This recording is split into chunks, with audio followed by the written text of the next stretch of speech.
અક્ષર પુરુષોત્તમ સિદ્ધાંત માટે શાસ્ત્રીજી મહારાજનો અકલ્પનીય પરિશ્રમ. જેના રોમ રોમમાં અક્ષર પુરુષોત્તમ મહારાજ છે એવા શાસ્ત્રીજી મહારાજ પૂજ્ય આત્મતૃપ્ત સ્વામી. આજે જ્યારે આપણે શાસ્ત્રીજી મહારાજની વાત કરીએ છીએ, નિષ્ઠા પ્રતીતિનું મૂર્તિમાન સ્વરૂપ. એક વખત એમને જે નિષ્ઠા થઈ એ તો અનાદિના પુરુષ છે. શાસ્ત્રીજી મહારાજ વિજ્ઞાનાનંદ સ્વામી પાસે રહ્યા છે, એમની પાસે રહીને પોતે દીક્ષા લીધી છે. વિજ્ઞાનાનંદ સ્વામી પ્રતિષ્ઠિત અને મહારાજના નંદ પરમહંસ છે. જો શાસ્ત્રીજી મહારાજને પોતાની પ્રતિષ્ઠા વધારવી હોય તો એમ કે હું વિજ્ઞાનાનંદ સ્વામીનો શિષ્ય છું. પણ આખી જિંદગી શાસ્ત્રીજી મહારાજે પોતાની આઈડેન્ટિટી શું રાખી છે? મારા ગુરુ ભગતજી મહારાજ છે. શાસ્ત્રીજી મહારાજ દીક્ષાને પછી 3-4 વર્ષ પછીનો જ પ્રસંગ છે. વડતાલની અંદર હતા અને એ વખતે ત્રંબકદાસ કોઠારી અને બીજા 2-3 સાધુ ભેગા થયા હતા જાહેરની અંદર, અને એમણે યજ્ઞ પુરુષદાસજીને પ્રશ્ન પૂછ્યો કે તમે કોને ગુરુ માન્યા છે? આશય એવો હતો, એમને શરમ પમાડવાનો આશય હતો. એમણે કીધું તમે કોને ગુરુ કર્યા છે? અને યજ્ઞ પુરુષદાસજી આમ છાતી કાઢીને કીધું અમે જેને ગુરુ કર્યા છે એને તો આખો સત્સંગ જાણે છે. અરે નામ તો બોલો. પણ પેલા લોકો કે નામ બોલો, કોને ગુરુ કર્યા છે? એ વખતે શાસ્ત્રીજી મહારાજ બોલ્યા કે મહુવાના પ્રાગજી ભક્ત એ અમારા ગુરુ છે, જેને વચનામૃતની અંદર ભાગવત સંત કહ્યા છે, જેને વચનામૃતની અંદર એકાંતિક સંત કહ્યા છે, પરમ એકાંતિક સંત કહ્યા છે, જેને મહારાજે મોક્ષનું દ્વાર કહ્યા છે, જેને ભગવાનની પેઠે સેવા કરવા યોગ્ય સંત કહ્યા છે, એ મહુવાના પ્રાગજી ભક્ત જ છે, જરાય દબાયા વિના. તો એ વખતે બધા સાધુએ ભગતજી મહારાજ પાસે ફરિયાદ કરી કે આ યજ્ઞ પુરુષદાસજી એને તો એવો ઉપાડ કર્યો છે કે અત્યારે વડતાલની અંદર જ્યાં જઈએ ત્યાં મંદિર ઉપર, સભા મંડપમાં, હવેલીએ, ત્યાં ગોમતી તળાવે, જ્ઞાન બાગમાં, મહુડે કુવા ઉપર, પાંદડે ને ઝાડવે જ્યાં જઈએ ત્યાં આગળ ભગતજી એવું ભજન થવા માંડ્યું છે. જુઓ તો ખરા, હજી તો 5 વર્ષ થયા છે, પણ જ્યાં જાય ત્યાં આગળ ભગતજી જેવું ભજન કરવા માંડ્યા. અંતરથી શાસ્ત્રીજી મહારાજ યજ્ઞ પુરુષદાસજી એને કેટલી એ વાતની પ્રતીતિ હશે. આપણે કોઈ વાત માનતા હોઈએ પણ ઉપરા ઉપર 5 જણા એનો વિરોધ કરનારા મળે ને તો આપણને થાય કે હું માનું છું બરાબર હશે કે નહીં હોય. જેમ પેલું દ્રષ્ટાંત આપે છે કે બ્રાહ્મણ હતો અને શહેરમાં ગયો તો યજમાન પદ કરવા માટે, અને એ વખતે યજમાને પેલું એને ગાય આપી દાનની અંદર. તે 4 જણાએ જોઈ લીધી કે આ પડાવી લેવા જેવી છે, પણ કેવી રીતે? એ કે આપણે શાંતિથી પતાવીએ. તે રસ્તામાં વગડો આવે પાછું ગામમાં આવતા, તે પેલો એક માણસ સામો મળ્યો, એને કીધું કે અરે રે તું વાઘ લઈને જાય છે? પેલો કે આ વાઘ ક્યાં છે? આ તો ગાય છે. ગાય? એ કે વાઘ છે. કે જા તો ગાય છે. પણ આગળ બીજો માણસ આવ્યો અને તો એકદમ ગભરાઈને કે અરે તું વાઘ પકડીને જાય છે? એટલે પેલો જરા છેટો હાલવા માંડ્યો. એ કે ના તો ગાય છે ને, ગાય છે. પણ આગળ ત્રીજો આવ્યો, એ કે તું વાઘને દોરડાથી બાંધીને જાય છે? એટલે પેલો તો જરા ગભરાણો અને એ કે ખરેખર આ લાગે છે, મને દેખાય છે ગાયને. પેલો ગયો અને જ્યાં ચોથો માણસ મળ્યો ને, એ કે ઓ બાપા આ તો વાઘને લઈને જાય છે. તે ઓલો દોરડું મૂકીને ભાગ્યો કે આ ખરેખર વાઘ લાગે છે. 4 જણા આપણને એવું કહેનાર મળે ને, શંકા નાખનાર, તો આપણે આંખથી જોતા હોય ને તોય આપણને થાય કે સાચું હશે ખોટું હશે. શાસ્ત્રીજી મહારાજને 2000 એવું કહેનારા હતા કે તમે ખોટા રસ્તે છો. શાસ્ત્રીજી મહારાજને ક્યારેય મનમાં એવી શંકા થઈ નથી. ભગતજી મહારાજને એકવાર ઓળખ્યા છે ને, કેટલા સાચી રીતે ઓળખ્યા હશે, એની પ્રતીતિ કેટલી દ્રઢ હશે કે એમ કરવાથી. નિર્ગુણદાસ સ્વામી એક સરસ પત્ર લખ્યો છે કુબેરભાઈ ઉપર, અને એમાં એમણે વિગત લખી છે કે શાસ્ત્રીજી મહારાજ એવા ગુણિયલ સંત હતા અને એવા તેજસ્વી, વ્યવહાર કુશળ, સર્વગુણે સંપન્ન. નાનપણથી એના ઉપર બધાની દ્રષ્ટિ હતી. ગોવર્ધનભાઈ કોઠારીના મુખનું પાન એવા શબ્દો વાપર્યા છે. અને વિહારીલાલજી મહારાજની આંખનું રતન, મોટાનો પ્રેમ એમના ઉપર શરૂઆતથી જ. એટલો બધો એમનો સત્સંગમાં સન્માન થતું હતું. પણ ભગતજી મહારાજ સાથે જોડાતા ગયા તેમ નિર્ગુણદાસ સ્વામી શબ્દ વાપરે છે, તેમ બધાને એમના ઉપરથી મોહ ઉતરતો ગયો. ધીમે ધીમે બધાને એમના ઉપરથી દ્રષ્ટિ ફરવા માંડી અને જે લોકો એમના વખાણ કરતા હતા એ જ એમનો તિરસ્કાર કરવા માંડ્યા, એ જ એમને બંડિયા કહેવા માંડ્યા. આ કેવી પરિસ્થિતિ છે? જે દુઃખ થાય તે થાજો રે, રૂડા સ્વામીને ભજતા. સત્સંગની અંદર એમનું અપમાન વધવા માંડ્યું અને એ ક્યાં સુધી પહોંચી એની પરાકાષ્ઠા કે એક વખત એવો નિર્ણય લેવાઈ ગયો કે આ સાધુને ધોળા પહેરાવી દો. જ્યારે શાસ્ત્રીજીમાં જે દીક્ષા લીધી અને એ વખતે જીવન ચરિત્રમાં પ્રસંગ આવે છે કે એમના જન્માક્ષર, બધા નવા નવા સાધુ હોય ને બધાના જન્માક્ષર આચાર્ય મહારાજની હાજરીમાં જોવાતા હતા. અને એ વખતે શાસ્ત્રીજી મહારાજને જોઈને પેલા બોલ્યા કે આ તો કોઈ મોટા ઈશ્વર મૂર્તિ સંત છે અને આગળ જતા બહુ પ્રતાપ બતાવશે, એવી બધી વાતો એમણે કરી હતી. બધાને એમના પ્રત્યે અહોભાવ હતો. એની જગ્યાએ અહોભાવ તો બાજુમાં રહ્યો, ધોળા પહેરાઈ દેવાની વાત. જેને બહુ મોટી ભૂલ કરી હોય એના ઉપર આવો દંડ ફટકારાય. શું ભૂલ કરી હતી એમણે? એક જ, ભગતજીને ગુરુ કેમ કર્યા, એના માટે એને સહન કરવાનું આવ્યું. આ બાજુ એમને ધોળા પહેરાવ્યા અને છૂટા પાડી દીધા બધાને. વિજ્ઞાનદાસજી એમના મંડળના મોવડી હતા તો એમને તો છેક ધુલિયા ફેંકી દીધા આ બાજુ, આમ ખાનદેશની અંદર સાવ સૂકો ભટ્ટ પ્રદેશ, અને જ્યાં કોઈ દિવસ ભગતજીના દર્શન જ ન થાય એવી જગ્યાએ મૂકી દીધા. આમને આ બાજુ ગામડે વિચરણ કરતા મોકલ્યા, પાછા નથી પડ્યા. જ્યાં ગયા ત્યાં સંતોએ ભગતજીનો મહિમા. તો વિજ્ઞાનદાસ સ્વામી ધુલિયાની અંદર પડ્યા છે અને ત્યાં એમણે ભગતજીના મહિમાનું પ્રવર્તન ચાલુ કર્યું. તે થોડા સમયમાં તો એવું થયું આખા ખાનદેશમાં ભગતજી થવા માંડ્યું. એક નિષ્ઠાવાળો પુરુષ ક્યાંય જાય એટલે શું કરે આપણને ખબર પડે. આખો ખાનદેશ, અને ખાનદેશથી છેક મહુવા સુધી હરિભક્તો સમાગમ ને ભગતજીમાના દર્શન માટેની લાઈન લાગી. આમ છેક ખાનદેશ, તે વખતે કોઈ વાહન તો હતા નહીં, ચાલતા ચાલતા છેક અહીંયા મુંબઈ આવે અને મુંબઈથી વાહનમાં બેસીને મહુવા આવે. 7 ગામોની અંદર એ વખતે એમણે જે અક્ષર પુરુષોત્તમની નિષ્ઠા પ્રવર્તાવી, આટલી પેઢીઓ પછી આજે પણ એ 7 ગામોમાં અક્ષર પુરુષોત્તમનો સત્સંગ છે. એવી જગ્યાએ ત્યાં નાખ્યા હતા, ત્યાંથી ચાલુ કર્યું. આ બાજુ શાસ્ત્રીજીમાં જે તો ઠાકરીઓ વીછી હતા, 2 વર્ષ સુધી એમણે આવી રીતે જ કાઢ્યા. શાસ્ત્રીજીમાને 6 મહિનામાં પાછા લઈ લીધા, બીજા સાધુને ધીમે ધીમે બધાને પાછા લીધા. સાચા હતા એટલે લેવા તો પડે એમ જ હતા, પણ સત્સંગની અંદર એમને પાછા ભગવા તો પહેરાવ્યા. પણ એમનું એ કાર્ય ભગતજી મહારાજ કહેતા ઠાકરીઓ વીછી છે.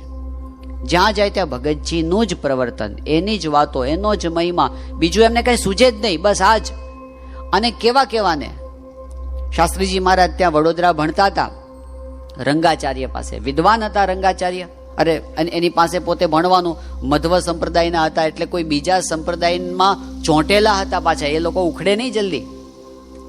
એની પાસે ભણવા બેઠા અને ભણતા ભણતા શાસ્ત્રીજી મહારાજે ખબર નહીં એવી શું વાતો કરી દીધી હશે, તે રંગાચાર્યને લગ્ની લાગી કે મારે ભગતજીના દર્શન કરવા છે.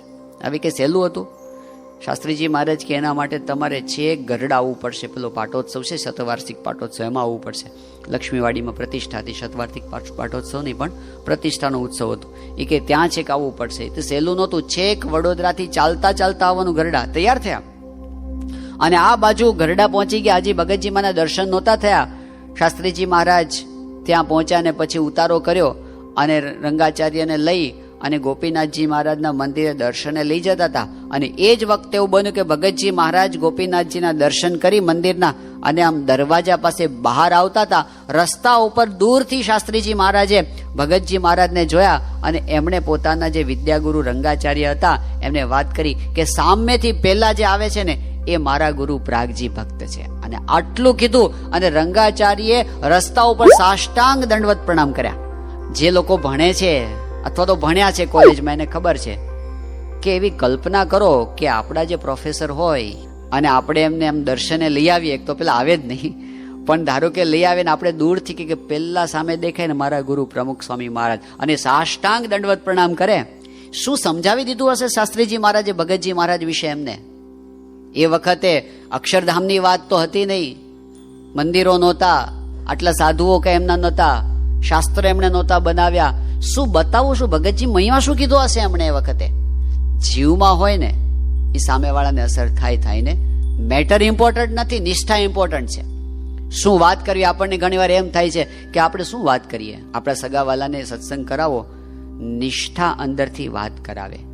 શાસ્ત્રીજી મહારાજ જ્યાં ગયા ઠાકરીઓ વીછી, એમને એક જ વસ્તુ રહેતી હતી, જ્યાં જાય ત્યાં મારે કેમ ભગતજીનો મહિમા પ્રવર્તાવો. બસ એ ત્યાં શાસ્ત્રીજી મહારાજ રાજકોટની અંદર ભણતા હતા અને એ દરમિયાન એક વિચાર એમને રહેતો હતો કે જે સ્થાનની અંદર ભગતજી મહારાજને અપમાન કરીને કાઢી મૂક્યા છે, જ્યાંથી એમને વિમુખ કરવામાં આવ્યા હતા ને ઝેર મૂકી આપીને ધક્કો મારી દીધો હતો ને, એ સ્થાનની અંદર મારે ભગતજીનું સન્માન કરવું છે. જુનાગઢમાં સાચા ગુરુ ભક્તના હૃદયમાં વિચારો ને સંકલ્પો કેવા હોય, એમને થયું મારે ત્યાં ભગતજીનું સન્માન કરાવવું છે. હવે એના માટે પ્રયત્ન કરવા પડે, કે બેઠા બેઠા કાંઈ થતું નથી. ભગવાન ભળે ક્યારે?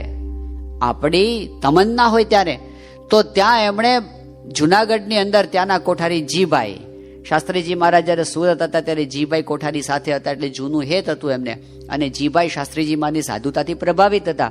શાસ્ત્રીજી મહારાજ જીભાઈ કોઠારીને ભગતજીનો બરાબર મહિમા સમજાવ્યો અને પછી કીધું કે એ ભગતજી મહારાજ એમનું જુનાગઢમાં સન્માન થવું જોઈએ. જીભાઈ કોઠારી એ બધી રીતે તૈયાર થયા. હવે ભગતજી મહારાજ જુનાગઢ આવે ક્યારે? એ તો આચાર્યની પેલી ચિઠ્ઠી જાય તો આવે. શાસ્ત્રીજી મહારાજ આચાર્ય ચિઠ્ઠી ક્યારે લખે? કે હરિભક્તો આગ્રહ કરે તો.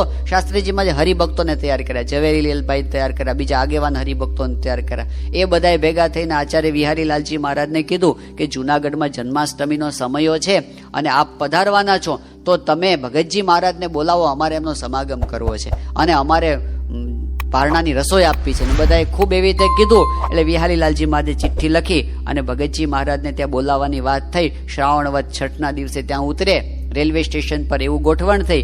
અને શાસ્ત્રીજી મહારાજે ગોઠવણ એવી કરી કે જે ટ્રેનની અંદર વિહારીલાલજી મહારાજ ઉતરવાના હોય એ જ ટ્રેનમાં ભગતજી મહારાજ ઉતરે એ સેમ ટાઈમે. અને સન્માન એવું કરવું કે આચાર્ય જેવું જ સન્માન થવું જોઈએ. એટલે જેવી આચાર્ય મહારાજની બગી એવી કોઠારી, એવી ભગતજી મહારાજની બગી. શાસ્ત્રીમાં તો રાજકોટ બેઠા છે, બધું આ બધું કાગળપત્રથી થાય, ત્યાં બેઠા બેઠા કામ. તો એમણે એવું આયોજન કર્યું કે એવી જ બગી હાજર અને ભગતજી મહારાજનું સામયું થયું. અને જેવા મંદિરની અંદર આવ્યા, આ બાજુ જેવો આચાર્યનો ઉતારો એવો ભગતજી મહારાજનો ઉતારો. જેવા આચાર્યને ગાદી તક્યા પડે, ભગતજી મહારાજનું સભામાં એવું જ આસન પડે. આમ જોરદાર બધે આમ સિક્કો પડી ગયો. ભગતજી મહારાજ 2,000 માણસ બેઠા હોય, આમ 200-500 સાધુ બેઠા હોય અને એની વચ્ચે ભગતજી મહારાજ જે બ્રહ્મજ્ઞાનની બધી વાતો કરે, ઉપદેશ આપે અને બધા એને એ રીતે સાંભળે. તો પેલા ઉમિયાશંકર હતા ને ત્યાંના નાગર હરિભક્ત, તે એને બધું બરાબર ન લાગ્યું કે આ કેવું કે ગૃહસ્થ થઈને ઉપર બેસે છે ને બધા ત્યાગી સામે બેઠા હોય. એટલે એ તો ગયા અને બાલમુકુદાસ સ્વામીને એમણે વાત કરી કે સ્વામી આ તો કેવું કહેવાય, આ પ્રાગજી ભગત ગૃહસ્થ છે ને ઉપર બેઠા છે ને સામે સાધુ બધા બેઠા હોય, આ બરાબર નથી લાગતું મને. તો બાલમુકુદાસ સ્વામી કે તમને ક્યાં ખબર છે કે આ પ્રાગજી ભક્ત કોણ પુરુષ છે? એમણે તો ગુણાતીતાનંદ સ્વામીને એવા રાજી કરી લીધા છે કે સભા મંડપની અંદર આસન તો શું, પણ એમને સાવ સોનાનું 125 પગથિયાનું સિંહાસન હોય એના પર પધરાવીએ અને 125 દીવાની સોનાની આરતી કરીએ ને તોય ઓછું છે. એટલે ઉમિયાશંકર પોતે લાગ્યું કે ના, ખરેખર આ કોઈ બહુ મોટા પુરુષ હોવા જોઈએ. આપણે સામાન્ય જે લૌકિક દ્રષ્ટિથી જોઈએ છે એવું નથી આ. પણ ભગતજી મહારાજનું સન્માન જબરજસ્ત થયું. શાસ્ત્રીમાને બહુ જ આનંદ હતો. અને એવો જ બીજો આનંદ જો કોઈને એ વખત હોય તો જાગા સ્વામીને હતો. એ કહે કે આવા દેશકાળ તો 30 વર્ષમાં ક્યારેય આવ્યા નથી. ભગતજી મહારાજ અને જાગા સ્વામી બંને એકબીજાના આસને ભેગા થાય અને સ્વામીની જૂની વાતો નીકળે અને જે બ્રહ્મજ્ઞાનની છોડો ઉછળે. જાગા સ્વામીને બહુ ઉત્સાહ આવી ગયો. શાસ્ત્રીજી મહારાજે આ પ્રસંગ આખો પોતાના મુખે સ્વયં કયો છે, એમના ઓડિયો આશીર્વાદની અંદર આ પ્રવચન છે, આ પ્રસંગ. તો શાસ્ત્રીજી મહારાજ કે જાગા સ્વામીને બહુ ઉત્સાહ આવી ગયો. એટલે એમણે જીભાઈ કોઠારીને મોકલ્યા કે તમે વિહારીલાલજી મહારાજ આચાર્ય પાસે જાઓ અને એને કહો કે જો તમે મહારાજ અને સ્વામીની જોટે મૂર્તિ પધરાવો અને એક અક્ષર પુરુષોત્તમના મહિમાનો એક ગ્રંથ રચાવો તો તમને મહાપુરુષ જેવા 2 દીકરા આપું. વિહારીલાલજી મહારાજ બહુ મોટા આચાર્ય હતા અને વિદ્વાન પણ હતા અને સત્સંગમાં સદભાવવાળા હતા, કામ પણ બહુ સારા કરેલા હતા. પણ એમની જે પુત્રની ઈચ્છા એ પૂરી થતી નહોતી. એમને બહુ જ ઈચ્છા હતી કે મને સંતાન થાય ને એના માટે એમણે ઘણું બધું પ્રાર્થના માનતાઓ ઘણું બધું કર્યું હતું. પણ એમને કોઈ સંતાનની પ્રાપ્તિ થતી નહોતી.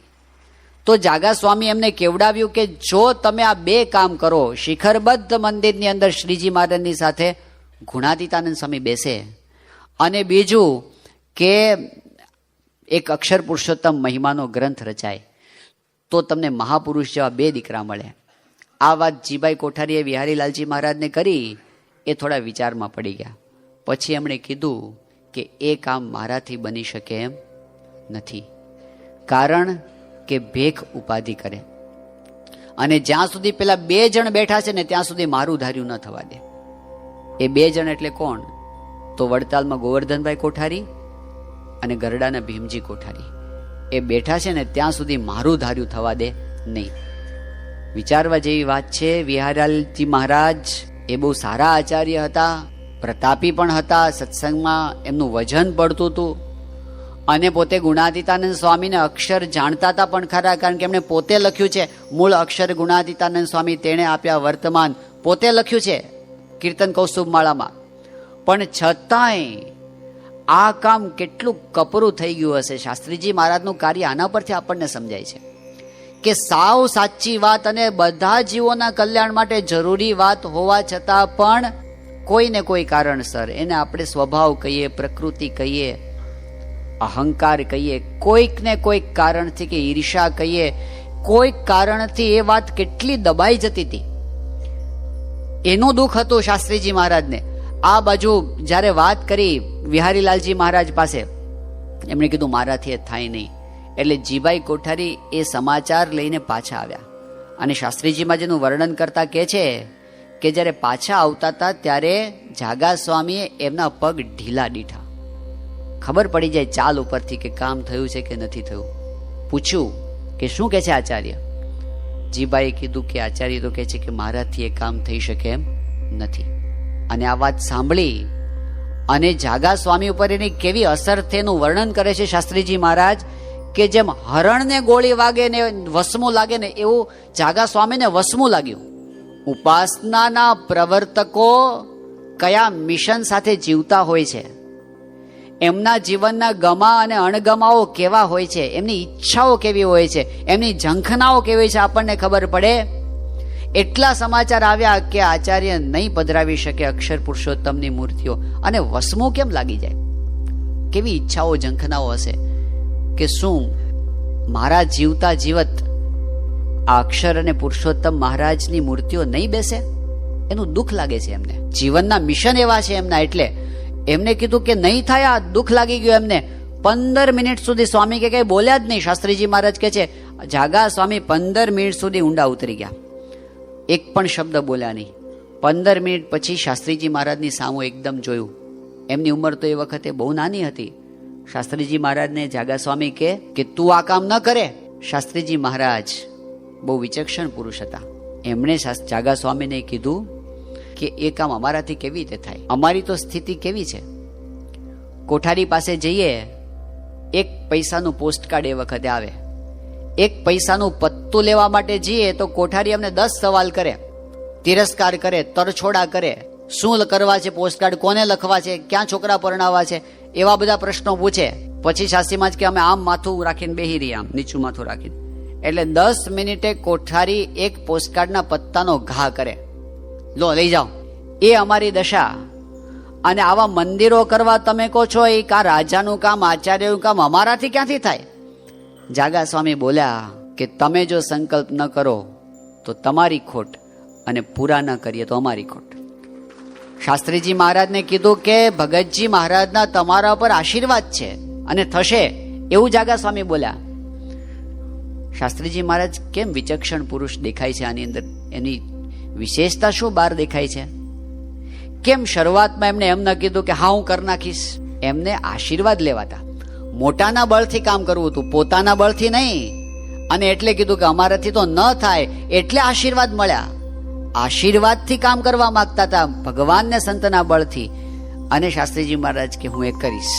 અને પછી આપણે જોઈએ છીએ શાસ્ત્રીજી મહારાજનું મિશન એક જ રહ્યું છે, કેમ કરીને અક્ષર પુરુષોત્તમ મહારાજના ભવ્ય મંદિરો થાય. શાસ્ત્રીજી મહારાજ એ પછીના વર્ષોની અંદર તો સારંગપુર મંદિરના મહંત બન્યા. આ બાજુ વિહારી લાલજી મહારાજ ધામમાં પધાર્યા હતા. એમના પછી સગીર વયના લક્ષ્મી પ્રસાદજી આચાર્ય પદે આવ્યા અને ગોવર્ધનભાઈ કોઠારી છે બધી વહીવટ સંભાળતા હતા. શાસ્ત્રીજી મહારાજે સારંગપુર હનુમાનજી મંદિરના મહંત પદે રહીને એનો ખૂબ સારો વિકાસ પણ કર્યો. એ દરમિયાન સંપ્રદાયના ઇતિહાસની અંદર એક ઘટના એવી બની કે અમદાવાદ દેશની અંદર જે આચાર્ય પરંપરા છે, પહેલા આચાર્ય સૌથી પહેલા અયોધ્યા પ્રસાદજી મહારાજ હતા. એના પછી કેશવ પ્રસાદજી આવ્યા, એના પછી પુરુષોત્તમ પ્રસાદજી આવ્યા અને એમના પછી પુરુષોત્તમ પ્રસાદજી પોતે 32 વર્ષની ઉંમરે ધામમાં ગયા, નાની ઉંમરની અંદર. હવે એમની પાછળ જે વિલ થયું હતું એની અંદર ઉહાપોહ થયો, મતભેદ પડ્યા.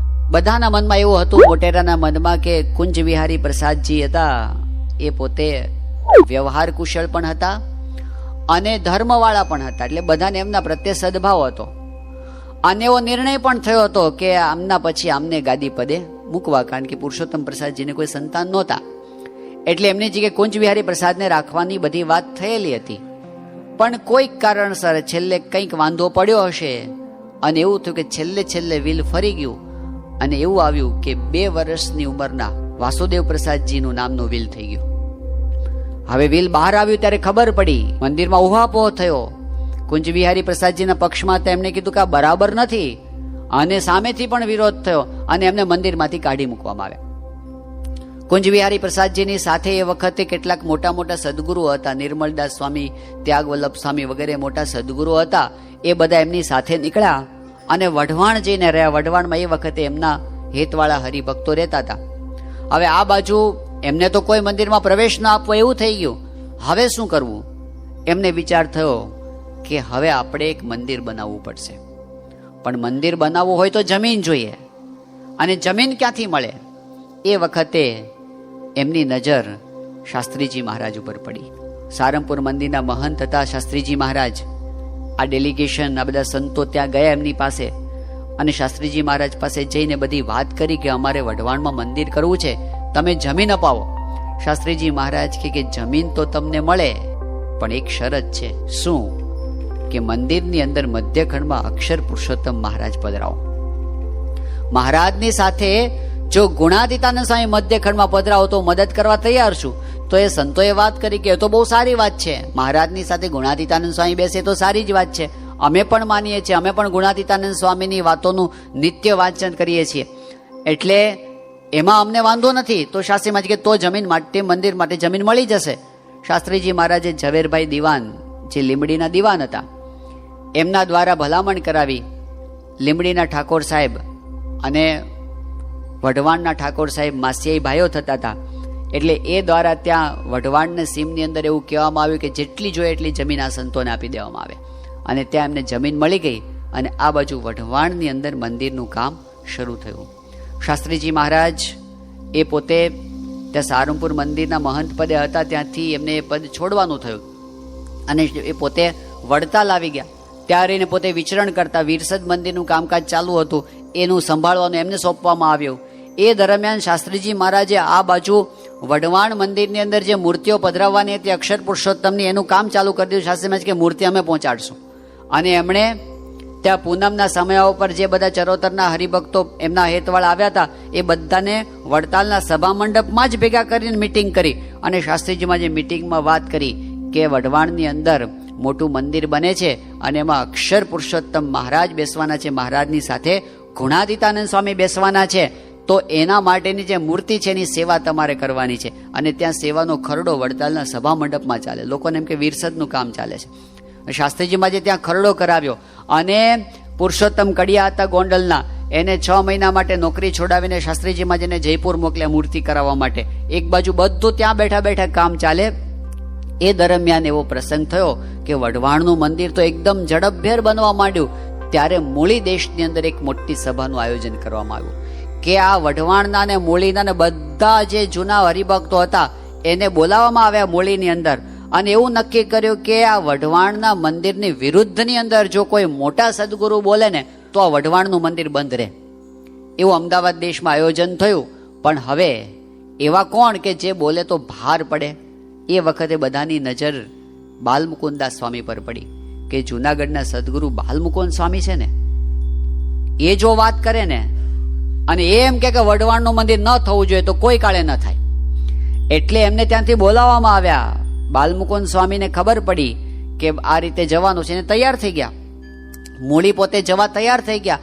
એ વાતની શાસ્ત્રીજી મહારાજને ખબર પડી વડતાલ બેઠા બેઠા, અને એમણે એક પત્ર લખ્યો બાલમુકુંદ સ્વામી પર અને કીધું કે સ્વામી, વિનમ્રતાથી લખ્યો કે તમને ખબર છે કે વઢવાણની અંદર અક્ષર પુરુષોત્તમ મહારાજ બેસવાના છે?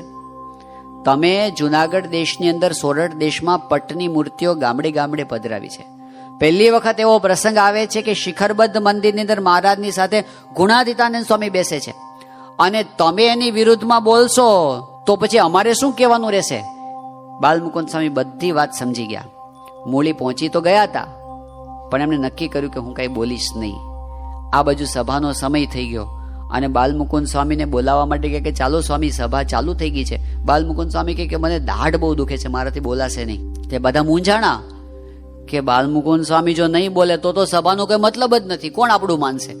એટલે બધા પછી ચર્ચાએ ચડ્યા. પછી શું કરવું, કેમ કરવું? ફરી પાછા સ્વામી પાસે ગયા અને કીધું કે સ્વામી, તમારાથી કંઈ ન બોલાય તો કંઈ નહીં, પણ સભામાં બેસજો તો ખરા. બાલમુકુંદ સ્વામી કે મને એટલી બધી દાઢ દુખે છે ને સભામાં અવાય એમ નથી. સભામાં ગયા જ નહીં. આ બાજુ સભા પૂરી થઈ ગઈ, એની કોઈ અસર થઈ નહીં. બાલમુકુંદાસ સ્વામીએ એક હરિભક્ત દ્વારા શાસ્ત્રીજી મહારાજને સમાચાર કેવડાવ્યા કે યજ્ઞ પુરુષ દાસજીને કહેજો કે તમારી સૂચનાનું બરાબર પાલન કર્યું છે. આ બધું શાસ્ત્રીજી મહારાજ વડતાલમાં રહીને કરતા હતા. એક નિષ્ઠાવાળા હોય એ શું કરે છે? રોમ રોમમાં એમને એક જ વાત હતી કે આ વાત સાચી છે તો આખા બ્રહ્માંડમાં પ્રવર્તવી જ જોઈએ, અને એના માટે જેટલું એમને સહન કરવાનું થાય બધી તૈયારી હતી. વઢવાણની મૂર્તિ પ્રતિષ્ઠાનો અવસર નજીક આવી ગયો. શાસ્ત્રીજીમાં જે વસોની અંદર હતા એમણે બધા આગેવાન હરિભક્તોને ભેગા કર્યાને કીધું કે આ સંવત 1961ની મહાસુદી પંચમી, વસંત પંચમીનો દિવસ, શાસ્ત્રીજી મહારાજ કે આ દિવસે ત્યાં વઢવાણની અંદર મૂર્તિ પ્રતિષ્ઠાનો ઉત્સવ છે, અને આપણા તરફથી તમારે આગેવાન હરિભક્તોએ ત્યાં એ સમયામાં હાજર રહેવાનું છે. અને કદાચ એવું બને કે પ્રતિષ્ઠા વખતે કંઈક અક્ષર પુરુષોત્તમનો વિરોધ થાય તો તમારે એવું કહેવાનું છે આચાર્ય મહારાજને કે તમે વચન આપ્યું છે, અને કદાચ બહુ વિરોધ થાય ને મધ્યખંડમાં ન પધરાવવા દે તો ઉત્તરખંડમાં પણ તમે પધરાવીને આવજો અક્ષર પુરુષોત્તમ, એ વિના પાછા આવતા નહીં. શાસ્ત્રીજી મહારાજ કે અને જેવા અક્ષર પુરુષોત્તમ મહારાજ બેસે એટલે મને તરત તાર કરજો એટલે મને ખબર પડે. આમ કહીને શાસ્ત્રીજીમાં જે વસોથી બધા હરિભક્તોને મોકલ્યા. પાછળથી ગોવર્ધનભાઈ કોઠારીએ શાસ્ત્રીજી મહારાજને વડતાલ પાછા બોલાવી લીધા, એટલે એ વડતાલ ગયા, અને આ બાજુ હરિભક્તો બધા વઢવાણ પહોંચ્યા. વઢવાણની અંદર ખરેખર પ્રતિષ્ઠાના આગલા દિવસથી બધી ચહલ પહલ ચાલુ થઈ ગઈ. કેટલાક લોકોએ વિરોધ કર્યો. મોઢજી દરબાર હતા આગેવાન, એને તૈયાર કર્યા. એમણે આચાર્ય મહારાજને મળીને કીધું કે આ તો અક્ષર પુરુષોત્તમ તો પધરાવાય જ નહીં, અને બધું ઘણું એ બધી ચર્ચા વિચારણા ચાલી. આપણા હરિભક્તો કે ના, તમારે આ તો પધરાવવા જ પડે. એ બધી વાતમાં છેલ્લે નિર્ણય થયો કે મધ્યખંડમાં નહીં પણ ઉત્તરખંડની અંદર અક્ષર પુરુષોત્તમ મહારાજ પધરાવવા, અને બરાબર વસંત પંચમીના દિવસે સવારે પ્રતિષ્ઠાનો ઉત્સવ થયો અને અક્ષર પુરુષોત્તમ મહારાજ છે ઉત્તરખંડમાં બેસી ગયા. હરિભક્તો એટલા બધા આનંદમાં આવી ગયા કે તાર કરવાનું ભૂલી ગયા. તે છેક સાંજે એમને યાદ આવ્યું તો મોડો એમણે ત્યાંથી તાર કર્યો. તો વસોની અંદર ભાઈલાલભાઈ નામના હરિભક્ત હતા. શાસ્ત્રીજીમાં જેમને કહીને ગયા હતા નીકળતા કે જેવો તાર આવે ને એવું મને વડતાલ પહોંચાડજો. તાર આવ્યો સાંજના. ભાઈલાલભાઈ ત્યાંથી એ લઈને નીકળ્યા. વડતાલ પહોંચ્યા, રાત પડી ગઈ હતી. ત્યાં જઈને દરવાજા ખખડાવ્યા અને પોતે ખોલાવ્યા. તાર લઈને શાસ્ત્રીજી મહારાજના આસને પહોંચ્યા અને દંડવત કરીને શાસ્ત્રીજી મહારાજના હાથમાં તાર મૂક્યો. શાસ્ત્રીજી મહારાજના અંતરમાં આનંદનો સમુદ્ર જાણે ઉમટ્યો. અક્ષર પુરુષોત્તમ મહારાજ બેઠા. એ તાર લઈને શાસ્ત્રીમાં સીધા જ ક્યાં ગયા ખબર છે? ગોવર્ધનભાઈ પાસે, જે પ્રખર વિરોધી કહેવાય અક્ષર પુરુષોત્તમના, પણ એમનો સંબંધ વિલક્ષણ છે. એમની પાસે જઈને ગોવર્ધનભાઈ કોઠારી વડીલ હતા, એને કાયમ શાસ્ત્રીજીમાં દંડવત કરવા માંડ્યા. ગોવર્ધનભાઈ કોઠારી એમને કીધું કે મોટા મોટા હરિભક્તો તને નમે છે, એટલે તું મને દંડવત કરે તો હું પાપમાં પડું, તારે મને દંડવત કરવાની. બોલ, જે વાત હોય તે ખુશેથી કે, સુખેથી કે. ત્યારે શાસ્ત્રીજી મહારાજ કંઈ બોલ્યા નહીં, પણ એમની સામે પેલો વડતાલ તાર મૂક્યો વઢવાણ પ્રતિષ્ઠાનો. ગોવર્ધનભાઈ કે શું છે આની અંદર? શાસ્ત્રીજીમાં જ એક વાક્ય બોલ્યા કે વઢવાણની અંદર અક્ષર પુરુષોત્તમ મહારાજ બેઠા. અને આવું કીધું ને એકદમ આંચકો લાગ્યો ગોવર્ધનભાઈને.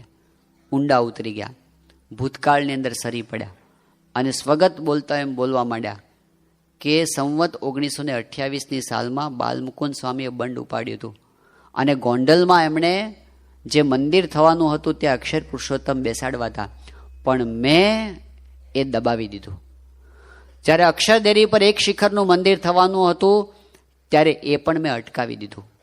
મેં એવો સંકલ્પ કર્યો હતો કે જ્યાં સુધી હું જીવું છું ત્યાં સુધી તો કોઈ મંદિરની અંદર અક્ષર પુરુષોત્તમ બેસવા દેવા નહીં.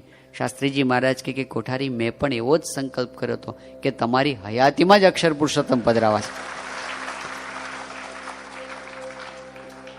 એમને ગમ્યું નહીં એટલે ગોવર્ધનભાઈ બોલ્યા, શ્રીજી કરે તે ખરું. શાસ્ત્રીજી મહારાજ કે શ્રીજીએ જ કર્યું છે. એટલે એમને વધારે આંચકો લાગ્યો, ગુસ્સે થઈ ગયા, એકદમ ઉગ્રતામાં આવી ગયા અને બોલવા માંડે કે જા જતો રહે, મને તારું મોઢું ના બતાવીશ. શાસ્ત્રીજી મહારાજ હસતા હસતા બહાર જતા રહ્યા. આ બાજુ 10-15 મિનિટ થઈ એટલે ગોવર્ધનભાઈ ફરી બોલાવ્યા એમને. હેત બહુ હતું શાસ્ત્રીજી મહારાજ પ્રત્યે. પાછા બોલાવ્યા અને બોલાવીને કીધું કે તું મને વાત તો કર કે આ કેવી રીતે તે કર્યું. આ વડતાલ સંસ્થામાં તો ચકલું ફરકે તોય મને ખબર પડે, અને તે અક્ષર પુરુષોત્તમ અહીં રહ્યા થકા ત્યાં પધરાવી દીધા અને મને ખબર પણ પડી નહીં. તો શાસ્ત્રીજીમાં જ આખી માંડીને વાત કરી પાછી મેં કેવી રીતે કર્યું બધું નિરાતે. ગોવર્ધનભાઈ કોઠારીને કેવું હતું, અક્ષર પુરુષોત્તમનો વિરોધ હતો પણ કેવો હતો, એમને બહુ સૈદ્ધાંતિક વિરોધ નહોતો. એ કેવા હતા, વ્યવહારુ માણસ હતા. એટલે એને ખાલી એટલું જ હતું કે ભાઈ ખોટી માથાકૂટ શું કામ કરવી, આ બધું હરખું હાલે, ઝઘડા ન થાય, શાંતિ રહે, એવા બધા એના વિચારો હતા. અને એટલે શાસ્ત્રીજી મહારાજ પ્રત્યે બરાબર એ તો એમણે એક વખત કીધું હતું કે શાસ્ત્રીજી મહારાજને કે તમે આ બધી અક્ષર પુરુષોત્તમની પ્રવર્તન કરો ને એમાંથી બધા પ્રોબ્લેમ થાય છે, તો શું કામ આ બધી માથાકૂટ કરો છો? આ ભેખ છે એ કોષ અને કોદાળી રહીને તમારું મૂળિયું ખોદવા તૈયાર થયો છે, એટલે મને તમારી ચિંતા થાય છે. ગોવર્ધનભાઈ કોઠારીને આવી ચિંતા થઈ કે તમારું મૂળિયું ખોદવા બધા તૈયાર થયા છે, શું કામ આ બધી માથાકૂટ કરો છો? એ વખતે શાસ્ત્રીજી મહારાજે કીધું હતું કે મહારાજે મધ્યના 57માં વચનાઓમાં કીધું કે મને આ જ્ઞાન થયું એ હું બીજાને આપું નહીં તો શા કામનું? તલવારોને લડવામાં કામ ના લાગે તો શા કામની? ગાંઠમાં ધન હોય ને ખર્ચવામાં કામ ના લાગે તો શા કામનું? અને મહારાજે કીધું છે કે ઉપદેશ કરવામાં કદાચ થોડી ઘણી ઉપાધિ આવે તો પણ એનાથી ઉપાસક હોય એ પાછો પડે નહીં. હું તો આ વાત કરીશ, એમ કરતા જો કંઈ કષ્ટ આવશે તો સમજશું એ પણ મહારાજની ઈચ્છા છે, પણ અમે આ ઉપાસના પ્રવર્તનમાંથી પાછા નહીં પડીએ. ગોવર્ધનભાઈ કોઠારીએ બધી વાત શાંતિથી સાંભળી અને પછી એમણે શાસ્ત્રીજી મહારાજને કીધું કે હવે તમારે બહુ સહન કરવાનું થશે. એ પોતે બધા પ્રવાહોને જોઈ શકતા હતા કે કેવી રીતે ચાલે છે બધું, અને એટલે કીધું તમારે સહન કરવાનું બહુ થશે. શાસ્ત્રીજી મહારાજની તૈયારી હતી, એ ક્યારેય ઉપાધિથી ક્યારેય ડરતા નહોતા. આ વાત આખા વડતાલની અંદર ફેલાઈ ગઈ કે યજ્ઞ પુરુષદાસજીએ અહીં બેઠા બેઠા વઢવાણની અંદર અક્ષર પુરુષોત્તમ પધરાવી દીધા અને ખરેખર એવી અસર થઈ, વિરોધનો જ્વાળ ફાટ્યો. એમ થયું કે આ સાધુ અહીં બેઠા બેઠા ત્યાં અક્ષર પુરુષોત્તમ પધરાવી દે છે તો ભવિષ્યની અંદર તો આખી સંસ્થા કબજે કરી લેશે અને આપણને એના પગના તળિયા જેવાય નહીં રહેવા દે, એટલે હવે તો એનું અસ્તિત્વ મિટાવી દો. ત્યાં સુધીના વિચારો ચાલુ થયા. શાસ્ત્રીજી મહારાજ નિર્ભય થઈને ફરતા હતા, નિર્ભય થઈને અક્ષર પુરુષોત્તમનું પ્રવર્તન કરતા હતા. વિચરણ પણ એનું ચાલુ હતું, કથા વાર્તા પણ ચાલુ હતી. 1 વર્ષ આવી જ રીતે પસાર થયું અને બીજે વર્ષે સંવત 1962નો કાર્તિક સુદ પૂર્ણિમાનો ઐતિહાસિક ઉત્સવ આવ્યો. સંપ્રદાયમાં બધાને ઊંડે ઊંડે એવી ખબર પડવા માંડી હતી કે આમાં કંઈક નવા જૂની થવાની છે. શાસ્ત્રીજી મહારાજના હેતવાળા હરિભક્તોને પણ ખબર પડી ગઈ હતી. બધા જ એ વખતે વડતાલ સમય આવવા નીકળી ગયા હતા. આ બાજુ છેક રાજકોટની અંદર કૃષ્ણજી અદા, એમને પણ એવા સમાચાર મળ્યા હતા, એટલે એ પણ સંઘ લઈ અને વડતાલ જવા માટે નીકળી ગયા હતા. કાર્તિકી પૂર્ણિમાનો સમયો કોઈક નિર્ણાયક સમયો થવાનો છે એવી બધાને ખબર હતી. એ સમયની અંદર શાસ્ત્રીજી મહારાજ ત્યાં અઠવાડિયા અગાઉથી પહોંચી ગયા હતા. એકાદશીને દિવસે શાસ્ત્રીજી મહારાજે ઉપવાસ કર્યો, કાર્તિક સુદ એકાદશી. 12ને દિવસે સવારે ભંડારની અંદર શાસ્ત્રીજી મહારાજ પારણા કરવા માટે ગયા અને જ્યાં પત્તરમાં ખીચડી પીરસાણી, શાસ્ત્રીજી મહારાજે પહેલો જ ગ્રાસ લીધો અને હાથમાં લીધો ને જે તીવ્ર ગંધ આવી, એમને ખબર પડી ગઈ કે આમાં ભયંકર ઝેર નાખવામાં આવ્યું છે. પણ એ શાસ્ત્રીજી મહારાજ હતા. એમણે છતાંય ગ્રાસ લીધો. પ્રસાદનો અનાદર ન થાય એમ સમજી અને એક કોળિયો એમણે લીધો પણ ખરો. આપણા સંપ્રદાયની અંદર આપણા બે ગુરુએ નિષ્ઠાના પ્રવર્તન માટે ઝેર ખાધા છે, ભગતજી મહારાજ અને શાસ્ત્રીજી મહારાજ બંને. શાસ્ત્રીજી મહારાજે ગોળીઓ લીધો અને એટલી તીવ્રતા હતી ઝેરની, આંખે તરત અંધારા આવી ગયા, એકદમ છાતીમાં બળતરા ઉપડી. શાસ્ત્રીજી ઊભા થઈ ગયા. ઊભા થતા થતા તો લથડિયું આવી ગયું. એક સાધુનો હાથ પકડીને શાસ્ત્રીજી મહારાજ બહાર નીકળી ગયા. પોતાના આસને આવે. આ બાજુ બધાને ખબર પડી ગઈ. હરિભક્તો ચિંતામાં પડી ગયા. શાસ્ત્રીજી મહારાજને ઝેર આપવામાં આવ્યું છે. એ વખતે શાસ્ત્રીજી મહારાજ કે તમે ચિંતા કરશો નહીં, મને કાંઈ થવાનું નથી, મહારાજ રક્ષા કરશે. ઝેર પચાવી ગયા શાસ્ત્રીજી મહારાજ, પણ ચિંતા વધતી ગઈ. બીજે દિવસે હરિભક્તોએ કીધું કે સ્વામી હવે તમારે ભંડારમાં જમવા માટે ન જવાય, અમે અહીં વ્યવસ્થા કરશું. શાસ્ત્રી મહારાજ કે ના, સાધુને તો ભંડારમાં જ જવાય. અને ગયા. હરિભક્તો બધા ભેગા ચાલ્યા. સાધુના ભંડારમાં અંદર તો જવાય નહીં, દરવાજે બધા ઊભા રહી ગયા. શાસ્ત્રીજી મહારાજ અંદર ગયા. એ વખતે કેટલાક લોકો પેલા હરિભક્તોને કે અહીં ક્યાં ઊભા છો, નીકળી જાઓ અહીંથી. હરિભક્તો કે જ્યાં સુધી શાસ્ત્રી મહારાજ નહીં આવે ત્યાં સુધી અમે નહીં ખસીએ અહીંથી. ત્યાં ઊભા રહ્યા. આ બાજુ તૈયાર હતું બધું આયોજન.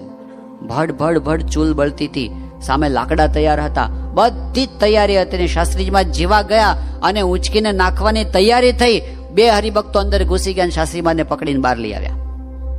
બધી પોલ ખુલ્લી પડી ગઈ, બધાના સ્વરૂપ ઉઘાડા થઈ ગયા. મહારાજની જ એવી મરજી હશે કે બધાના સ્વરૂપ ઉઘાડા થાય. હવે તો હદ થઈ ગઈ હતી. બધા હરિભક્તો કે આવું તો ક્યારે આપણે કલ્પના નહોતી કરી. બધા ગયા આચાર્ય પાસે. લક્ષ્મીપ્રસાદજી એ વખતે સગીર વયના હતા આચાર્ય પદે. એમને કીધું કે અમારે શાસ્ત્રીજી મહારાજને ગામડે વિચરણ કરવા લઈ જવા ચિઠ્ઠી આપો. એ વખતે પ્રથા એવી હતી. કોઠારી કે એટલે આચાર્ય મહારાજ કે જાઓ તમે કોઠારી પાસે જાઓ. તો ગોવર્ધનભાઈ કોઠારી પાસે ગયા. કોઠારી કે અત્યારે મારું ચાલે એમ નથી, તમે આચાર્ય પાસે જ જાઓ. ફરી આચાર્ય પાસે ગયા, ફરી કોઠારી પાસે ગયા. 2-3 ધક્કા થયા. છેલ્લે બધાએ ગોવર્ધનભાઈને કીધું કે તમે જ ચિઠ્ઠી કરી આપો, તમારા હાથમાં બધું છે. ગોવર્ધનભાઈ કે હવે ખરેખર મારું ચાલે એમ નથી, પણ એક વાત યાદ રાખજો, આ વખતે શાસ્ત્રીને એકલા મૂકીને તમે ક્યાંય જતા નહીં. હરિભક્તો સમજી ગયા કે પરિસ્થિતિ ઘણી બધી ગંભીર છે. છેલ્લે આચાર્ય પાસે ગયા અને કીધું કે તમે ચિઠ્ઠી કરી આપો. અને એકદમ તરછોડાઈથી આચાર્ય લક્ષ્મીપ્રસાદજીએ કીધું કે એને કોણ ચિઠ્ઠી આપે, 2 દેશ ખુલ્લા પડ્યા છે, એને જ્યાં જવું હોય ત્યાં જાય. હરિભક્તો બધા સમજી ગયા કે તલમાં હવે તેલ રહ્યું નથી. એ દરમિયાન બધા હરિભક્તો ભેગા થયા કે ગોવર્ધનભાઈ કોઠારી આવી ચેતવણી આપી છે, હવે શું કરવું. શાસ્ત્રીજી મહારાજ કોઈ રીતે વડતાલ છોડવા તૈયાર નહીં. એ વખતે કૃષ્ણજી અદા છેલ્લે તૈયાર થયા અને એમણે શાસ્ત્રીજી મહારાજ પાસે જઈને કીધું કે સ્વામી, મહારાજે શિક્ષાપત્રીમાં કહ્યું છે કે પ્રાણ જાય એવા દેશકાળ જ્યાં હોય ત્યાં તો રહેવાય નહીં, અને આપણે તો આ ઉપાસનાનું કાર્ય વધારે આગળ વધારવું છે. એમણે કીધું કે સ્વામી હવે અહીંથી નીકળવું જોઈએ. શાસ્ત્રીજી મહારાજે અદાને કીધું કે અમારી તો નીકળવાની મરજી નથી, પણ તમે જ્યારે બોલ્યા ત્યારે એમ જાણીએ છીએ કે ભગતજી મહારાજ તમારામાં રહીને બોલ્યા છે, એટલે અમે નીકળશું. બહુ જ કઠણ હૈયું કરીને શાસ્ત્રીજી મહારાજ વડતાલથી બહાર નીકળ્યા છે. ઉત્સાહ નહોતો એમને કે આપણે નોખા પડીને નોખું કંઈક કરીએ. જ્યારે એમણે જાણ્યું કે આ વિના ઉપાસના પ્રવર્તે એવું છે જ નહીં, તો તૈયાર થયા. હરિકૃષ્ણ મહારાજ પાસે દર્શને ગયા અને હરિકૃષ્ણ મહારાજને કીધું કે મહારાજ, અમારી કોટી કલ્પે છૂટા પડવાની મરજી નથી, પણ તમારી જ જો મરજી હોય અને આ બધા પ્રસંગો તમે જ જો ઊભા કર્યા હોય તો એવી કૃપા કરજો, અખંડ અમારી સાથે રહેજો.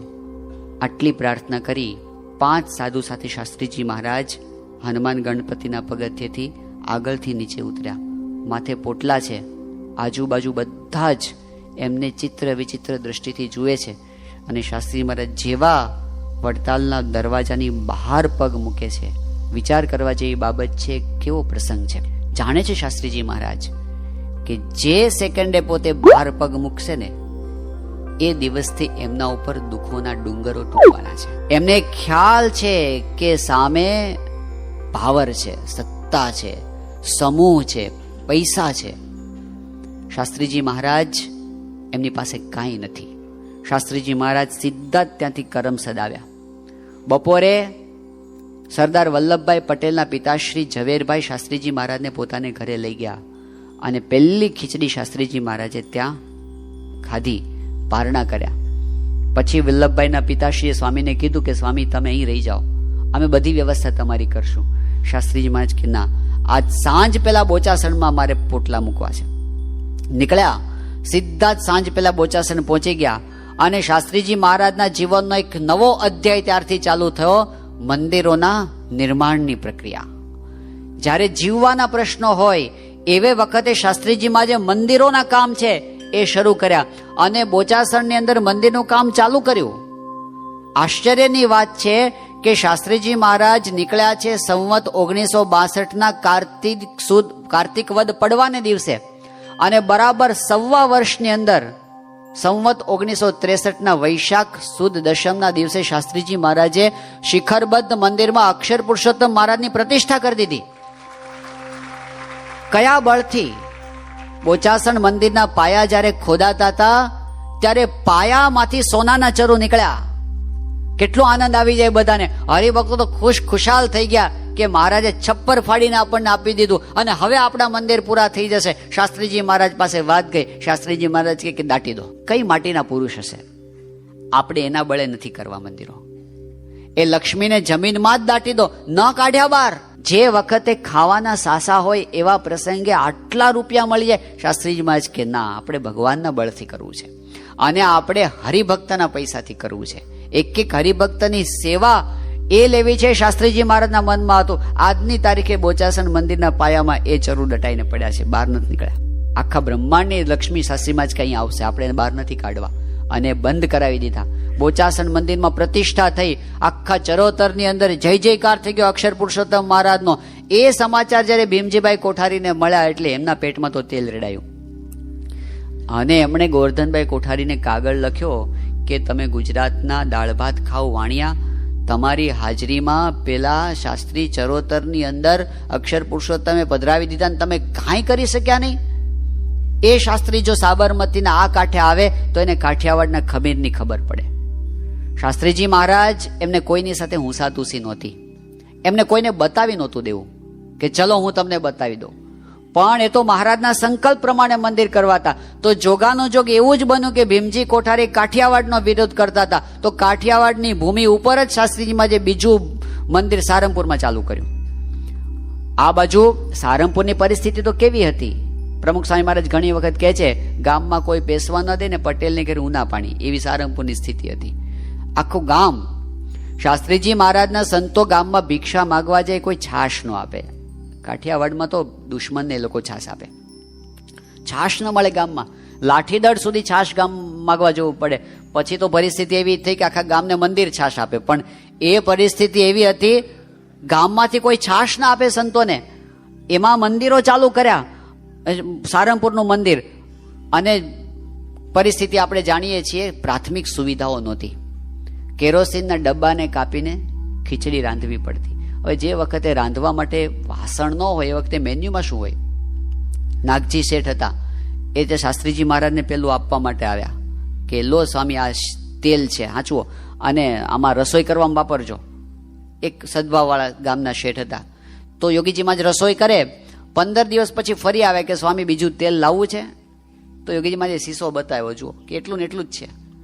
અરે સ્વામી 15 દિવસ થયા તેલ વપરાયું જ નથી. યોગી બાપા કે વઘાર છે ન કરવો, કોઈ આઈટમ એવી હોવી જોઈએ ને જેમાં તેલ વપરાય. એવા સંજોગો અને જોડી ચાલે એક બાજુ. એ વખતની પરિસ્થિતિનું વર્ણન કરતા પ્રમુખ સ્વામી મહારાજ ઘણી વખત એવું કહે છે, 7 ભાઈ વચ્ચે એક સૂથણું એવું હતું. સૂથણું એટલે ખબર છે? આ દેશમાં સૂથણું પહેરાય છે, ગામડામાં ચોરણો પહેરાય છે. ચોરણો, બાળકો ચોરણો જોયો છે? ચોરણો નથી જોયો? છે કોઈ આમાં? ચોરણાવાળા તો કોઈ નહીં હોય. 7 ભાઈ વચ્ચે એક પેન્ટ હોય, ધારો કે એક જ પેન્ટ હોય ઘરમાં અને 7 ભાઈ રહેતા હોય તો શું થાય? જે વેલો તૈયાર થાય ને એ પેન્ટ પહેરીને ઘરની બહાર નીકળી જાય, બીજો નીકળી ના શકે. એમ જે વેલા ભંડારમાં પહોંચે એને ખાવા મળે, પાછળના ખાવા ન મળે, દાળિયા ફાંકીને રહે. પણ કામ જબરજસ્ત, પાછું ફિઝિકલ મહેનત એટલી બધી. તો એવા સંજોગોમાં મંદિરોના કામ છે એ ચાલુ થયા, ધ્રુજી જાય માણસ. શાસ્ત્રીજી મહારાજ ધ્રુજા નથી. જુઓ કેટલું ઊંચું મંદિર શાસ્ત્રીજી માં જે બનાવ્યું છે. અત્યારે આમ ભાગડી પડી જવું છે કે નહીં, સારંગપુરનું મંદિર. અખિલ સ્વામિનારાયણ સંપ્રદાયમાં એના જેટલું ઊંચું મંદિર નથી. અક્ષરધામ જુદી વસ્તુ છે, પણ એ સિવાયના કોઈ મંદિર આટલા ઊંચા નથી. હવે એ સારંગપુરનું આટલું મંદિર ઊંચું તૈયાર કર્યું, એ મંદિરની હાઈટ ક્યારે નક્કી થાય? જ્યારે પાયા ખોદાતા હોય ત્યારે. હા, એવું નથી હોતું કે પેલા ચલો આટલું બાંધશો ને પછી કે હાલો ને થોડું તાણી બાંધીએ, એમ ન થાય. આવા સંજોગોમાં જ્યારે ખીચડી નહોતી ખાવા માટે, ત્યારે આટલા ઊંચા મંદિરના પાયા નાખ્યા છે શાસ્ત્રીજી મહારાજે સારંગપુરની અંદર. મંદિરનું બાંધકામ એક બાજુ ચાલે અને પરિસ્થિતિ કેવી? અમારે ત્યાં સારંગપુરના અંદર એક હરિભક્ત આજીવન સેવાની અંદર વર્ષો સુધી રહ્યા, જમરાળા ગામના જીવાભાઈ નામ હતું એમનું. બહુ મહાન ભક્તરાજ હતા. સંત સ્વામી એવું કહેતા કે આ પર્વતભાઈ જેવા હરિભક્ત છે, એવા હતા જીવાભાઈ. હવે જીવાભાઈ તો પછી સત્સંગી થયા. એમના પરિવારમાં પહેલા સત્સંગ નહોતો. એમના દાદા મોતીભાઈ એ સ્વામિનારાયણના સત્સંગી નહોતા, પણ એમને કેવી રીતે સત્સંગનો યોગ થયો એની વાત અમને ઘણી વખત ત્યાં દેવશીભાઈ મહેતાજી કરતા. દેવશીભાઈ મહેતાજી પણ જમરાળા ગામના હતા અને 2005માં જ ધામમાં ગયા સારંગપુર મંદિરમાં સેવા કરતા કરતા. તો દેવશીભાઈ કહેતા કે એક વખત શાસ્ત્રીજી મહારાજ એક સાધુને જોડમાં લઈ અને જમરાળા જોડી માગવા આવ્યા હતા. ગામમાં ભિક્ષા માગે, લોટ માગવાનો હોય, તૈયાર લોટ માગે દળેલો. તો ભિક્ષા માગતા હશે ને બપોરે 11 વાગ્યાનો સમય થયો, શાસ્ત્રી મને દિશાએ જવાનું થયું. તો ગામની બહાર શૌચ તો જઈ આવ્યા, પણ સ્નાન ક્યાં કરવું? તો ગામમાં જૂના સંપ્રદાયનું હરિમંદિર હતું અને મંદિરના ફળિયાની અંદર ત્યાં નાવાની પેલી ડંકી પણ હશે પાણીની. તો શાસ્ત્રીજી મહારાજને પેલા સાધુ છે ત્યાં લઈ ગયા અને ત્યાં શાસ્ત્રી મહારાજે નાવાની શરૂઆત કરી. અને જ્યાં શરૂઆત કરીને ત્યાં મંદિરના જે ગૃહસ્થ કોઠારીઓ આવ્યા અને એકદમ બૂમાબૂમ કરવા માંડે કે બંડિયા હમણાં બહાર નીકળો, મંદિરમાં બેઠા છો ને આમ છે ને તેમ છે ને. એટલે ચોલા જોડેના સાધુએ કીધું કે હમણાં બહાર નીકળીએ છીએ, સ્વામીને નાહી તો લેવા દો. એ કે નહીં, હમણાં જ બહાર નીકળો. ભીના ધોત્યે શાસ્ત્રીજી મહારાજને મંદિરમાંથી બહાર કાઢ્યા. અને એ પેલા મોતીભાઈએ જોયું, જે મંદિરની બાજુમાં જ રહેતા હતા, સત્સંગી નહોતા, પણ એમને બહુ આમ દુઃખ લાગ્યું કે આ સાધુને આવી રીતે કાઢ્યા. એટલે એ પોતાને ઘરે લઈ ગયા, શાસ્ત્રીજી મહારાજને સ્નાન કરાવ્યું અને પછી એમણે કીધું કે સ્વામી અત્યારે બપોર થવા આવ્યો છે, તો તમે અમારે ત્યાં જ રસોઈ બનાવો અને ઠાકોરજી અહીંયા જ જમાડો. શાસ્ત્રી મહારાજ કહે અમારે બહુ ઉતાવળ છે. અરે સ્વામી એટલી ઉતાવળ શું છે, બપોર તો થઈ ગયા છે, હવે જમીને જાઓ. શાસ્ત્રી મહારાજ કે ના, નહીં થાય. કે કેમ એટલી બધી ઉતાવળ શું છે? તો શાસ્ત્રીજી મહારાજે કીધું કે આ જે લોટ માગ્યો છે ને એ લઈને અમે સારંગપુર જાશું ને, પછી આમાંથી રસોઈ થશે, પછી ઠાકોરજીના થાળ થશે અને પછી મારા સાધુ ખાવા ભેગા થશે. યોગીજી મહારાજ કહે કે અહીં લોટ માગીએ ખાંભડામાં ને તાવડી સારંગપુર ચાલતી, એવી દશા તેદી હતી. અહીંથી લોટ માગીને ત્યાં તાવડી ચલાવવાની હોય. એવા સંજોગોની અંદર આ મંદિરોના નિર્માણનું કાર્ય આપણને દેખાય કે એમણે આપણા ઉપર કેટલો ઉપકાર કર્યો. પોતે ઝૂંપડાની અંદર રહ્યા અને આવા મહાલયો આપણા માટે બાંધી ગયા. આજે દર્શન કરતા આપણને બહુ સુખ થાય છે, પણ એની ઊંચાઈ, આવા મહાલય જેવા મંદિરો. અત્યારે ઘણાને એવો અનુભવ થતો હશે, સારંગપુર આવ્યા છો? આમાંથી કેટલા જણા આવ્યા છે સારંગપુર? લગભગ બધા જ આવ્યા છે.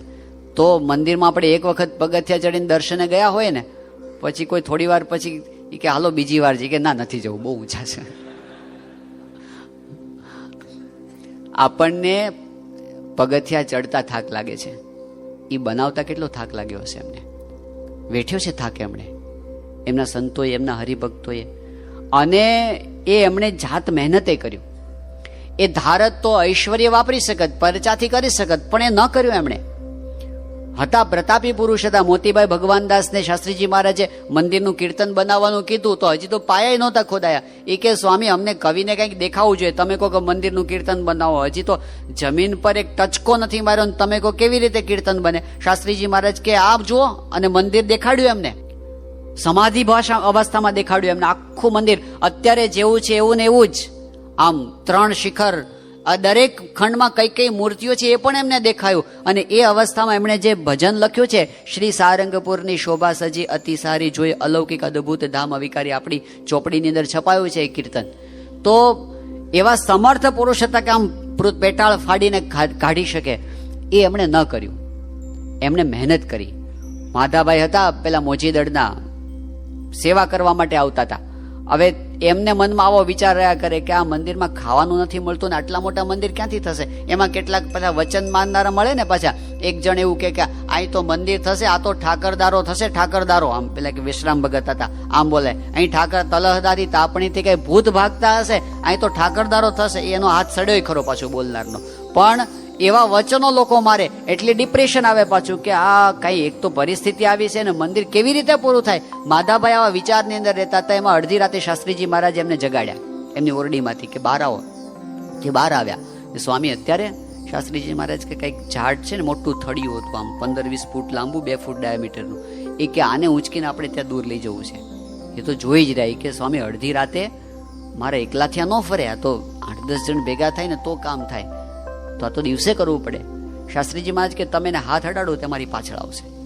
અને થડને હાથ અડાડ્યો અને આગળ જાય, પેલું એની પાછળ જાય અને જ્યાં જવાનું ત્યાં ગોઠવાઈ ગયું. શાસ્ત્રીજી મહારાજ કે હવે સુઈ જાઓ. એને ખબર પડી ગઈ કે મને શું કામ બોલાવ્યો હતો, કે આ પુરુષ એવા સમર્થ છે જળને પણ ચેતન કરી શકે છે.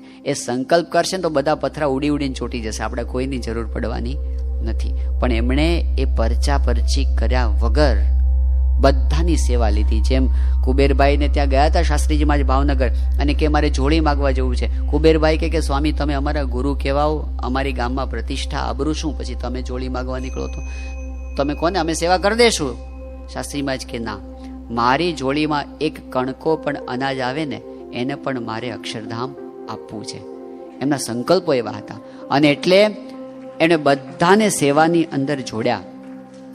હજી સ્વારંગપુરનું મંદિર પૂરું નથી તો ગરડાનું ગોંડલનું ઉપાડ્યું. શાસ્ત્રીમાની રીત કેવી હતી, મંદિર પૂરા નહીં કરવાના, એક પૂરું ના થાય ને બીજું ઉપાડવાનું. બીજું કારણ કે પ્રતિષ્ઠા ક્યારે કરવાની, જ્યાં પેલું આમ કોઠલા તૈયાર થઈ જાય, ગર્ભગૃહ તૈયાર થઈ એટલે પ્રતિષ્ઠા કરી દેવાની, બીજું બધું કામ હાલ્યા કરે. ભગવાન બેન ભગવાનનું કામ થાય. પછી સારંગપુર ગરડાનું ચાલુ કર્યું, ગોંડલનું ચાલુ કર્યું. ગોંડલ પૂરું નથી થયું અટલાદરાનું ચાલુ કર્યું. અટલાદરામાં તો કેટલાક લોકો થાકી ગયા હતા. શાસ્ત્રી માની કે સ્વામી બસ હવે આપણે આ હજી ત્રણ મંદિરોના કામ અધૂરા છે ને. શાસ્ત્રીજી માન કે હવે રેવા દે, અટલાદરા નથી કરવું. શાસ્ત્રી મહારાજ કે મારા બાહુબળ પર કરીશ, પણ કરવું છે. તે અટલાદરાનું મંદિર ચાલુ કરાયું અને અટલાદરાનું પૂરું ત્યારે ગરડાનું તો જબ્બર પરિસ્થિતિ હતી. એમાં તો ગામ જ વિરોધની અંદર એ વખતથી આજ સુધી ગામ આખું વિરોધમાં. અને મોતીભાઈ પેલા મોહનલાલ મોતીચંદ શેઠ હતા, એ આગેવાન, એ બહુ બુદ્ધિશાળી માણસ, બે બાજુ બોલે. તે એને બધાએ તૈયાર કર્યા ને ત્યાં કૃષ્ણકુમાર સિંહજી રાજા પાસે ત્યાં પર બધી વાત ગઈ અને ત્યાં આગળ બધી રજૂઆત થઈ કે ગરડામાં બીજું મંદિર ન થવું જોઈએ. અને ત્યાંથી બરાબર કૃષ્ણકુમારસિંહે સહી કરીને લખી નાખી કે ગઢડાની સીમમાં શાસ્ત્રી યજ્ઞ પુરુષદાસને તસુ જેટલી પણ જમીન મળવી જોઈએ નહીં. શેરો લાગી ગયો આ બાજુ. અને શાસ્ત્રીજીમાંને સમાચાર મળ્યા કે ત્યાં આગળ તો સ્વામી કોઈ સંજોગોમાં આપણને જમીન મળે એમ નથી, રાજાની સહી થઈ ગઈ છે. શાસ્ત્રીજી મહારાજ કે રાજ પલટો થશે ને અક્ષર પુરુષોત્તમ મહારાજ બેસશે. થાક્યા નહીં, કંટાળ્યા નહીં, હાર્યા નહીં, શ્રદ્ધા ગુમાવી નહીં. 30 વર્ષ સુધી પાછા ન પડ્યા અને છેવટે રાજ પલટો પણ થયો. ગયા રાજવાડા, વલ્લભભાઈ પટેલે વિલીન બધું કરી દીધું, બધાને ભેગા કર્યા અને ગોવિંદસિંહજી ચુડાસમા પોતે કલેક્ટર તરીકે આવ્યા. શાસ્ત્રીજી મહારાજે એમને બરાબર અક્ષર પુરુષોત્તમની વાત બરાબર દ્રઢ કરાવી. ગોવિંદસિંહજી ચુડાસમા કીધું કે સ્વામી લખી દો મને, તમે પેલું અરજી લખી આપો. અને હકા બાપુ હતા ને એના ભાણાની ભણતા હતા, તેની નોટબુકમાંથી એક પાનું ફાડીને શાસ્ત્રીજીમાં એના ઉપર જ સહી કરીને લખી દીધી અરજી દાવ. અને એના ઉપર ગરડાનું ટેકરાની આખી જમીન છે એ મળી અને એના ઉપર કામ ચાલુ થયું. ખાત મુહૂર્ત કરવાનું થયું. શાસ્ત્રીજી મહારાજે કૃષ્ણકુમાર સિંહજીને જ બોલાવ્યા. જેણે સહી કરીને ના પાડી હતી ને કે અહીં નહીં મળે જમીન, એમના હાથે ખાત મુહૂર્ત કરાયું. અને યોગીજી મહારાજે 61માં કળશ ચડાવવાના થયા, એમના જ હાથે કળશ ચડાવ્યા કે તમે ના પાડતા હતા ને આ મંદિરે. સત્પુરુષનું કામ છે ને એ એવું ઐશ્વર્ય વાપરે ને તમે એને પરચો કહી ના શકો. એક મંદિરની અંદર અક્ષર પુરુષોત્તમ મહારાજ બેસાડવા હોય તો કેટલો થડકાટ થતો હતો એ વખતે. આજે વિશ્વના 1100 મંદિરોમાં અક્ષર પુરુષોત્તમ મહારાજ બેસાડી દીધા. એક મંદિરમાં, શિખરબદ્ધ મંદિરમાં તો હો થઈ ગયું હતું, આમ કે એ બાજુના ખંડમાં પધરાવ્યા હતા ત્યારે હો થઈ ગયું હતું. આજે વિશ્વનું સૌથી મોટું હિન્દુ મંદિર, એના મધ્યખંડમાં અક્ષર પુરુષોત્તમ મહારાજ બેઠા છે. જુઓ દિલ્હીમાં. જ્યારે આખા વિશ્વની તો ક્યાં વાત, ખૂણિયું જ્ઞાન કહેવાતું ચરોતરની અંદર આજે આખા વિશ્વમાં ભારતની બહાર સૌથી પ્રસિદ્ધ હિન્દુ મંદિર લંડનનું એના મધ્યખંડમાં અક્ષર પુરુષોત્તમ મહારાજ બેઠા છે. અને યુનોની અંદર અક્ષર પુરુષોત્તમ મહારાજ પહોંચ્યા, લંડનની પાર્લામેન્ટમાં પહોંચ્યા, કેનેડાની પાર્લામેન્ટમાં પહોંચ્યા, બ્રિટનની અંદર હમણાં પ્રાઇમ મિનિસ્ટરના ઘરે અન્નકૂટ ઉત્સવ ઉજવાયો, એને ઘરે અક્ષર પુરુષોત્તમ મહારાજ પહોંચ્યા. ઠેર ઠેર સ્વામીએ બધા જ આખી પૃથ્વી ઉપર આમ અક્ષર પુરુષોત્તમ મહારાજ છે એના વાવટા ફરકતા કરી દીધા છે. આ કોઈ સાઈઝ વધારવાની વાત નથી, આ કોઈ એવું ગૌરવ લેવાની વાત નથી કે અમારું મોટું ને અમારું જાજુ ને. એ તો ના પાડી છે નિર્ગુણદાસ સ્વામી એ વખતથી. આપણા સંપ્રદાયના પાયામાં જ નથી કે અમે કંઈ કોઈનાથી મોટા થવાના સબબથી કરતા હોઈએ, કોઈને દેખાડવાના સબબથી કરતા હોઈએ તો કોટાન કોટી પરમહંસોને માર્યાનું અમને પાપ છે. આ તો આ પુરુષોનો જન્મ જ આ પૃથ્વી પર પ્રાગટ્ય જ એને માટે છે કે તમામને માટે મોક્ષનું દ્વાર ઉઘાડું કરવું છે.